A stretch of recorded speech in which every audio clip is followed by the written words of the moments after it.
Most people think a volcano disaster begins with lava. They picture a glowing river of fire rolling down the mountain, burning everything in its path. They picture people running, cars racing away, trees catching fire, and the ground cracking open. And yes, lava is dangerous. But in many eruptions, lava is not the first thing that reaches you. The first thing may be the sound, a deep rumble from far away. Windows shaking, dogs barking, birds lifting out of trees. Then the sky changes. At first, it may look like a storm cloud rising from the mountain, but this cloud is not rain. It is ash, rock, gas, and dust blasted high into the air. The wind catches it, the plume spreads, daylight fades, the sun turns weak and strange. And then it begins to fall.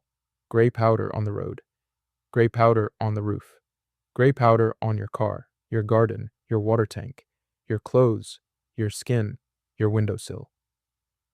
That is when the real survival problem begins. Because volcanic ash is not normal ash. It is not soft fireplace dust. It can be gritty, sharp, irritating, and dangerous to breathe. It can scratch your eyes, clog your engine, contaminate water, block gutters, damage electronics, shut down roads, collapse weak roofs, and turn a normal day into a slow-motion emergency. Lava makes the headlines. Ash gets into everything, and that is what most people are not ready for. Imagine this. You wake up before sunrise. The room feels strange, too quiet. Then you hear it, a low vibration like thunder that never fully ends. Your phone has alerts. The local volcano has erupted. At first, it feels far away. The mountain is not right outside your door. You tell yourself, we have time. Then you step outside. The horizon is dark. A massive column rises into the sky. The top spreads outward like a dirty umbrella. The wind is blowing in your direction. Now the question is not, will lava reach me? The question is, how long before the ash does? And that question matters. Because if ashfall becomes heavy, every normal task becomes harder. Driving becomes harder. Breathing becomes harder. Seeing becomes harder. Keeping your home clean becomes harder. Keeping your water safe becomes harder. Even leaving can become harder if you wait too long. This is where many people make the first mistake. They wait until the sky is already falling. They wait until the roads are already covered. They wait until everyone else is trying to leave at the same time. A volcano emergency is not the time to be proud, stubborn, or curious. If authorities tell you to evacuate, leave early. Not because you are scared, because you are smart. Leaving early means clearer roads. Leaving early means better visibility. Leaving early means your vehicle still has clean air going into the engine. Leaving early means you are not trying to make life or death decisions while ash is blowing sideways across the windshield. But what if you are not ordered to evacuate? What if you are outside the danger zone, but ash is coming your way? Then your job changes. You are not running from lava. You are sheltering from ash. The first rule is simple: protect your lungs. A regular cloth over the face is better than nothing, but it is not enough if you have better options. You want proper masks, N95, P2, FFP2, or something similar. Keep them dry. Keep them sealed in bags. Keep enough for every person in the home. And remember this: a mask sitting in a drawer is not a plan unless everyone knows where it is. The second rule: protect your eyes. Ash in the eyes can be painful and dangerous, especially in wind. You want goggles, not regular glasses. The best kind are non-vented or sealed goggles that help keep dust out.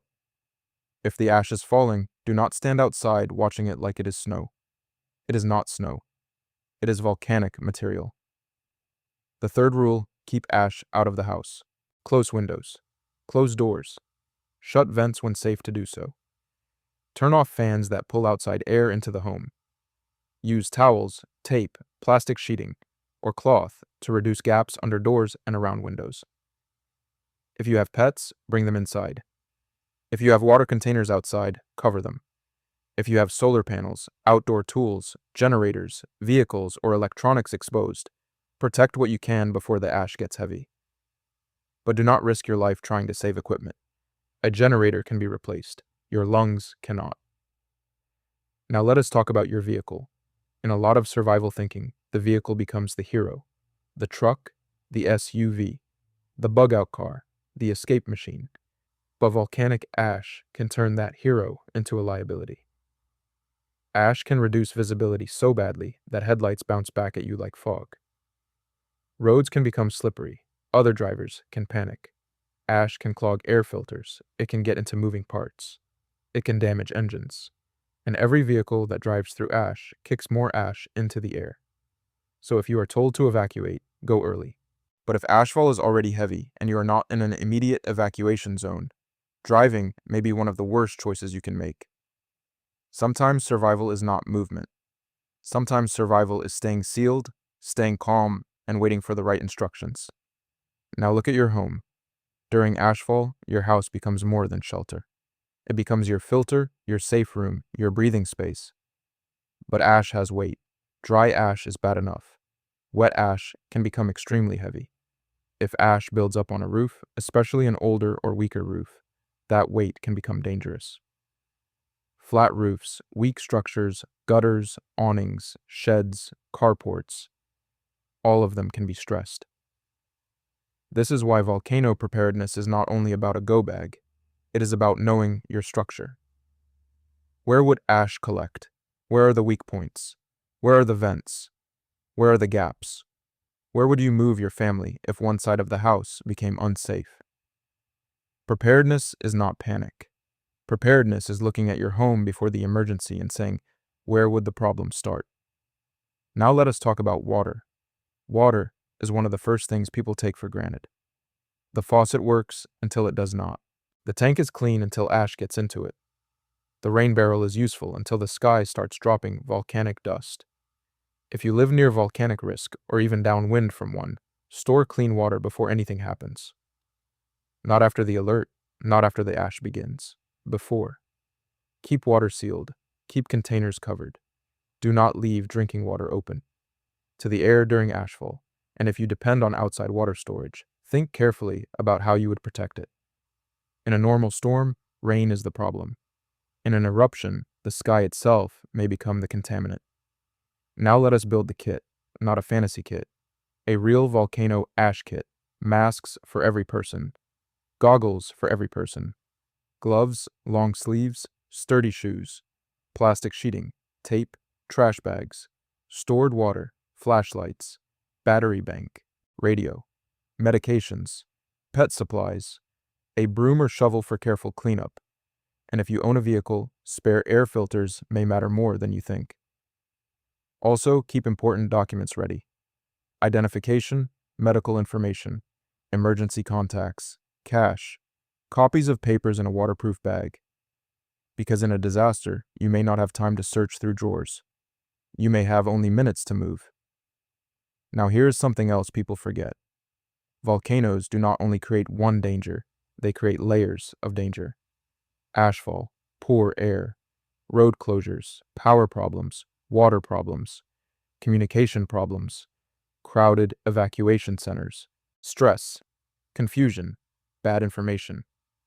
And sometimes, after the first eruption, people relax too early. But eruptions can happen in phases. Ash can fall, stop, and fall again. Wind direction can change. Rain can mix with ash. Mud flows can form in dangerous areas. Roads that looked safe yesterday may not be safe today.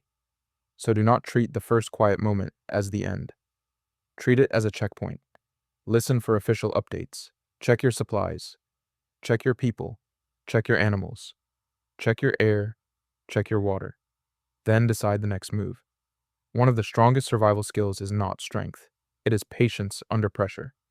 Now picture the eruption again. The sky is gray. The air smells strange. The road is quiet. The car outside is covered. The roof has a thin layer of ash. Inside the house, the windows are closed. The masks are on the table. The goggles are ready. The radio is on. The water is sealed. Everyone knows where the go bags are. That is the difference between fear and preparation. Fear says, what do we do? Preparation says, we already know the first 3 steps. And in an emergency, the first 3 steps can save you. Step 1, get information. Step 2, protect breathing and eyes. Step 3, either evacuate early if told, or shelter correctly if staying is safer. Simple does not mean weak. Simple is what works when your brain is under stress. Now let us say the ash has stopped falling. The sky is still gray, but the worst part seems over. This is another dangerous moment, because people rush outside. They start sweeping, they start driving, they start checking damage, they take off the mask too soon, they blow ash around with leaf blowers. The air smells strange. The road is quiet. The car outside is covered. The roof has a thin layer of ash. Inside the house, the windows are closed. The masks are on the table. The goggles are ready. The radio is on. The water is sealed. Everyone knows where the go bags are. That is the difference between fear and preparation. Fear says, what do we do? Preparation says, we already know the first 3 steps. And in an emergency, the first 3 steps can save you. Step 1, get information. Step 2, protect breathing and eyes. Step 3, either evacuate early if told, or shelter correctly if staying is safer. Simple does not mean weak. Simple is what works when your brain is under stress. Now let us say the ash has stopped falling. The sky is still gray, but the worst part seems over. This is another dangerous moment, because people rush outside.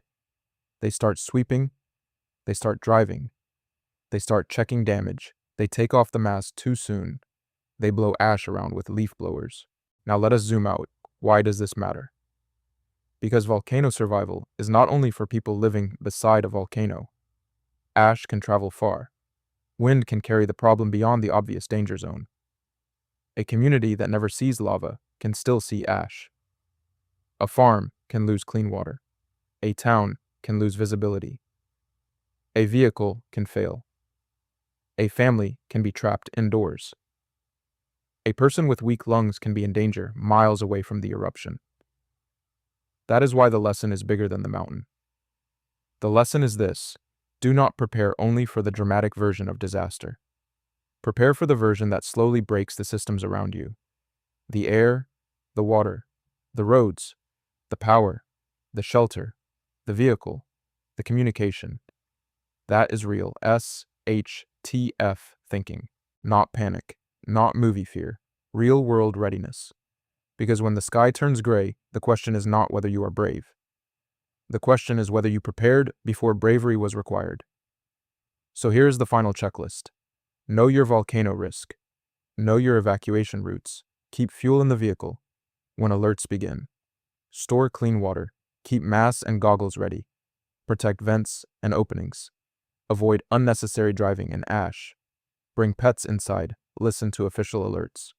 And leave early if evacuation is ordered. The volcano may be powerful. The eruption may be bigger than anything you can control. But your first response does not have to be confusion. You can be ready. You can protect your family. You can protect your lungs. You can protect your water. You can know when to leave and when to shelter. Most people will remember the lava, but survivors will remember the ash. Because lava is scary. Ash is the real test. And when the mountain wakes up, the people who prepared early are the people who still have choices.